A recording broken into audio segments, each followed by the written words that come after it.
At bukod po sa mga theme park, punuan rin ang mga mall dahil sa samut-saring atraksyon na pwedeng paglibangan ng buong pamilya ngayong Pasko. Live mula sa Mall of Asia, nagpapatrol Zen Hernandez.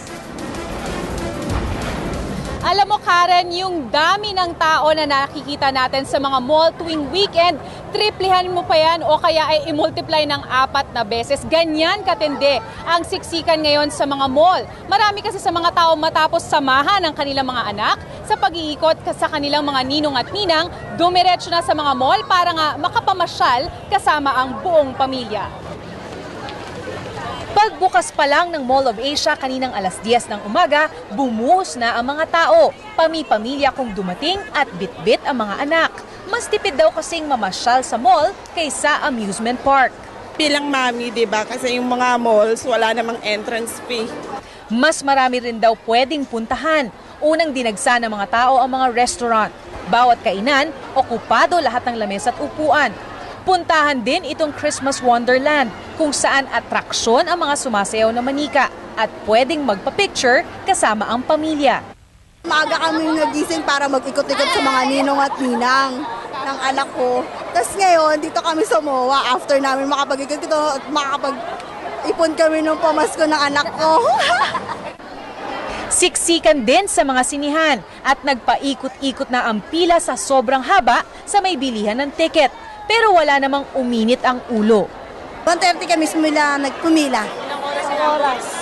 Isang oras. Kasi 2:30 na eh. Pero okay lang ba? Ay okay lang kasi holiday naman eh. May mga nag-enjoy naman sa skating rink.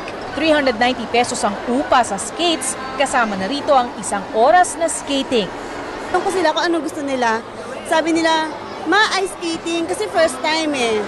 Ang iba naman, kontento nang makasama ang buong pamilya sa pamamasyal. Tulad ni Chito na isang seaman at kauuwi lang sa bansa.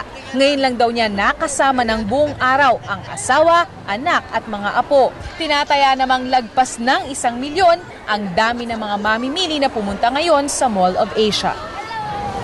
Sa ngayon ay lalo pa nga kumakapal ang dami ng tao dito sa Mall of Asia. Kung inyong makikita sa aking likuran ay tila nga mala, Divisoria at Quiapo na ang itsura nitong paligid ng mall. Marami kasi sa kanila tinitingnan itong paligid ng Bay Area kung saan marami pang ibang atraksyon ang kanilang pwedeng makita tulad itong giant Christmas tree at ilang mga rides tulad ng carousel para sa mga bata. May inaabangan din silang fireworks display mamayang alas 7. Kadalasan ay hanggang alas 10 o alas 11 lang ang schedule ng mga mall, pero sa dami ng tao ngayon mukhang mapipilitan na naman silang mag-extend. Balik sa iyo, Karen, at Merry Christmas. Merry Christmas rin sa iyo. Maraming salamat, Zen Hernandez.